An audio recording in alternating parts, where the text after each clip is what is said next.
Disney, Beauty and the Beast, A Little Golden Book.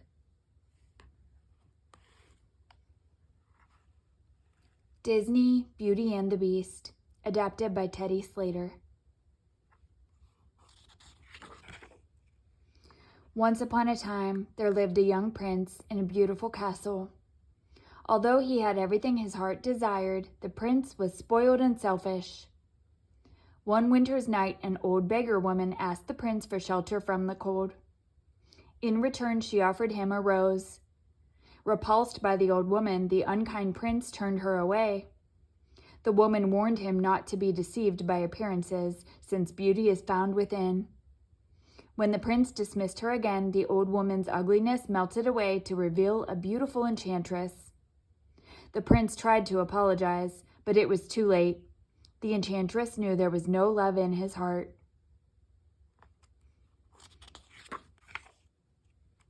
As punishment, the enchantress turned the prince into a hideous beast. Then she placed a spell on the castle and all who lived there. The rose she had offered him was an enchanted rose. It would bloom until the prince was 21. If he could learn to love and be loved in return before the last petal fell, then the spell would be broken. If not, he would remain a beast forever. Ashamed of his monstrous form, the beast hid inside the castle. A magic mirror was his only window to the outside world. As the years passed, he fell into despair. Slowly, the rose began to wither. He did not believe anyone could ever love him.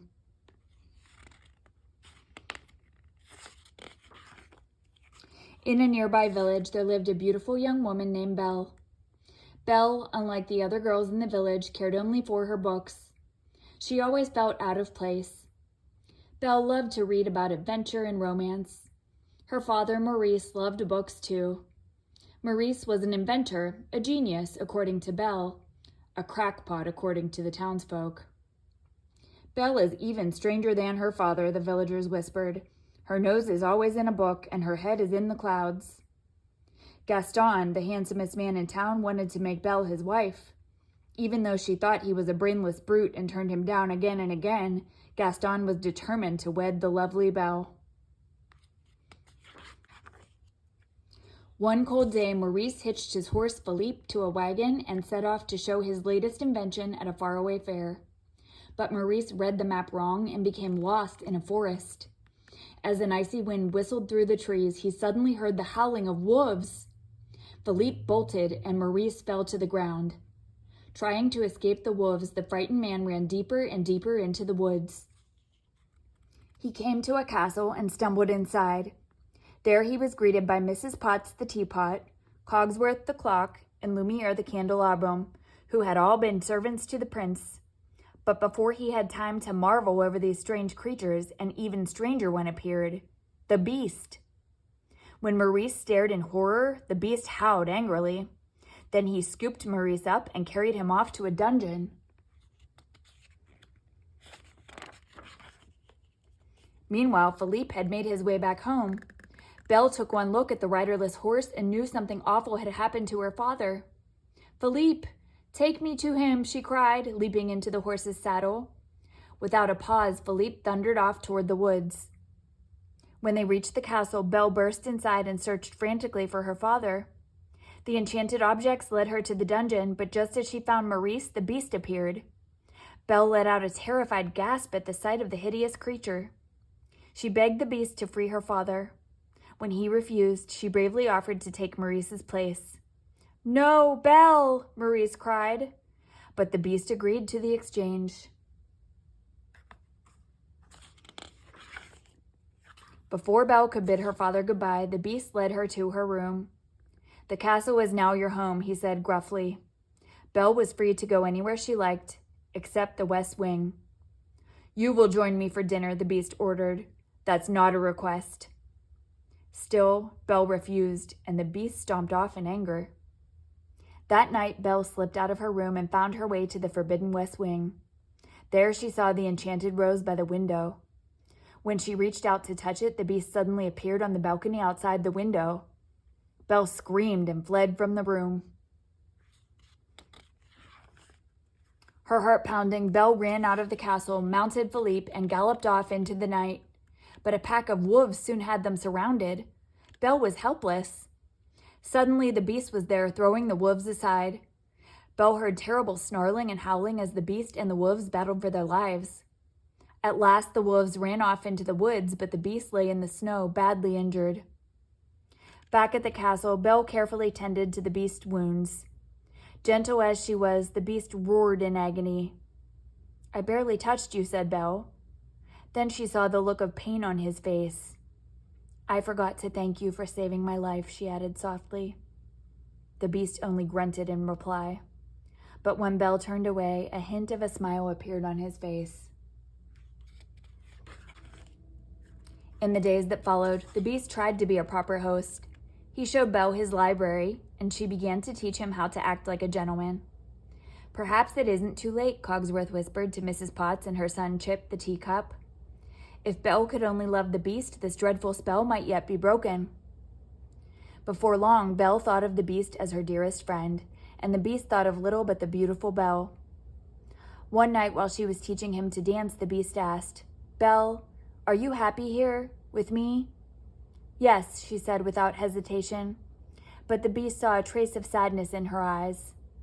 Then Belle added, "If only I could see my father again, even for a minute." "You can," the beast said, handing her the magic mirror. Belle gazed into it and saw Maurice trudging through the forest. He looked frail and old. As she watched, he collapsed in a heap.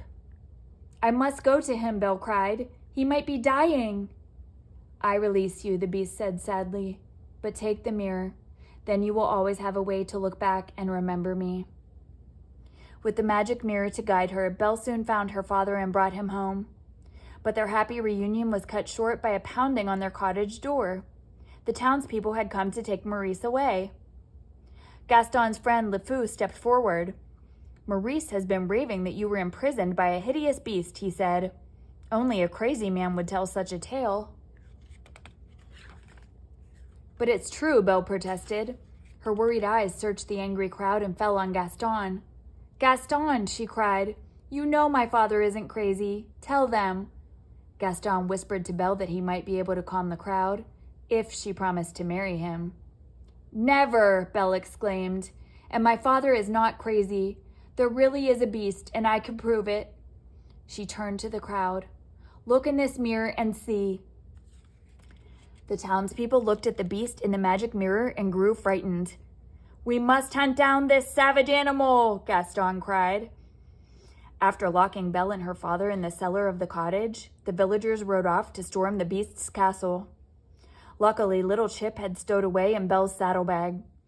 After the villagers were gone, he used Maurice's latest invention to release Belle and Maurice from the cellar.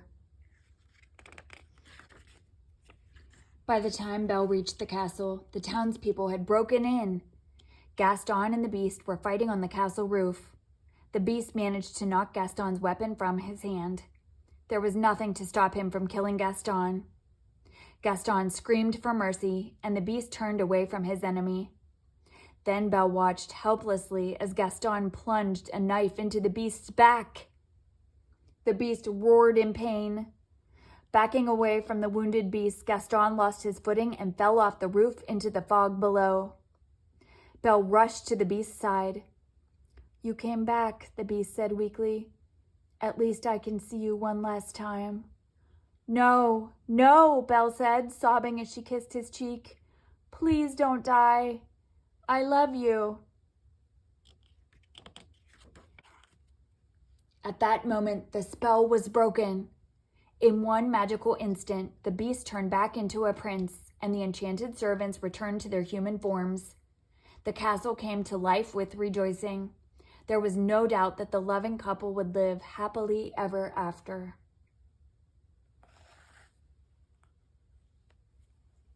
The end.